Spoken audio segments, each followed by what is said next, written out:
how do we prevent our kids from becoming victims of sextortion? To begin, here's a few things to always remember. Remember that sextortion predators are very skilled and also they're very ruthless in their efforts to exploit our children. Remember that victims include children, preteens, and teens who come from all different ethnic and socioeconomic backgrounds. Now, having said that, some sextortion predators are specifically targeting children from higher income homes where they tend to have more access to paid online accounts like gaming and streaming apps. And the predators in this situation are more likely to get a higher payout from these wealthier victims. But again, and most important, sextortion can happen to any child. Never underestimate that. Never assume your child is safe. Remember that the FBI reported one victim was as young as 8 years old. Remember that any online site, game, app, or messaging platform can be used by a predator to find a victim. Remember that children, preteens, and teens who end up as victims of sextortion often feel great shame and embarrassment, intense fear and panic. They've actually been manipulated by the predator into thinking that they did something wrong when actually a crime was done to them. They're often afraid to tell their parents, terrified to tell their parents, thinking they're going to get into trouble for something that they did. They may also believe that they're going to get in trouble with law enforcement. So what are some things you can do? What are some things to get you started in preventing your child from becoming a victim of sextortion? First, closely monitor your child's online activity. Keep their account private and check their settings regularly. In fact, let them know you're going to be checking their settings regularly to prevent this from happening. According to the FBI, there are even some spot check apps that you can set up to do just this. Know who they're communicating with online. Maybe limit your child's use of social media. Strongly consider not allowing your child to use their device in their bedroom where things are private, where it makes it much more challenging for you to monitor what's actually happening. Consider shutting down the internet access at night, which might be a more vulnerable time, and yet any time is a vulnerable time. Now, here's another huge red flag to be aware of. Watch for any significant change in your child's behavior, and in particular, if it's a sudden change in their behavior. This includes withdrawal, depression, and anxiety. Also, you can sign up to receive an alert if there's any suspicious financial activity happening on your account or your child's bank account. Now, also be careful what you post.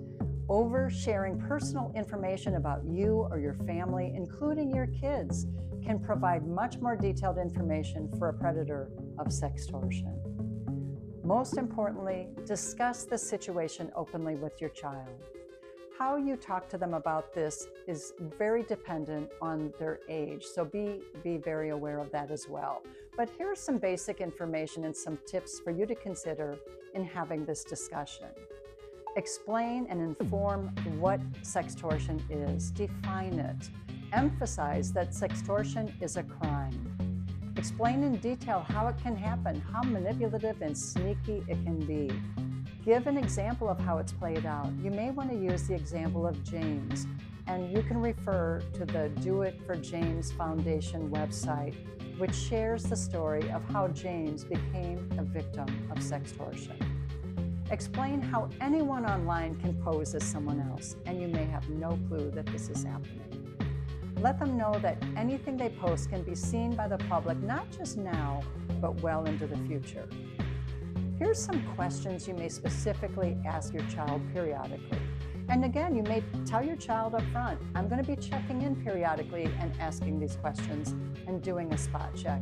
I want to make sure this never happens to you. I've often said to my kids as they were growing up, just give me my mom moment. I need to check in with you about a couple things. So here's some questions you might ask. Has anyone online tried to contact you, someone that you did not know? Now remember, and be careful with this one, if a predator has already established a relationship with your child, they may think they do know them, and as a result, they may innocently reply to your question, no, nobody that I don't know has contacted me. So you want to be really specific with this question. Now, what might happen, you ask your child, what might happen if you send someone a photo of yourself? You can also ask your child, how might someone use this photo to hurt you? Have you known of anyone whose photo was used to hurt them? And if this happened, what would you do? This is where you give them the most important message. Let them know, let your child know that they can come to you with anything. Let them know that they can come to you with a sextortion concern or with any concern, no matter what, no matter how awful the situation may appear to them. If your child becomes a victim of sextortion, please check out my post which details steps that you can take if this happens. However, most importantly, contact the FBI immediately. You can do so by calling 1-800-CALL, C-A-L-L, FBI. That's 1-800-CALL-FBI. Or you can report it online at tips.fbi.gov. The FBI also has a victim service division to assist victims of sextortion. These are just a few tips to help prevent your child from becoming a victim of sextortion. You can also check out the following websites that can provide you with more detail and more tips. One is the Do It for James Foundation website. Another website is Thorn, Thorn. And you can refer to the FBI website. They have a specific page focused on sextortion, as well as tips in preventing sextortion from happening. For now, this wraps up my posts on sextortion. And this is Truth and Heart Unfiltered with Pam Glenn. As many of you know, I've already done posts addressing the issue of relationship abuse. Again, I'm wrapping up my posts on sextortion at this time, and I'll be doing some new posts in the near future addressing the topic of human trafficking. If you find value in these posts, I encourage you to subscribe to my YouTube channel. And I encourage you to pass this information along to others.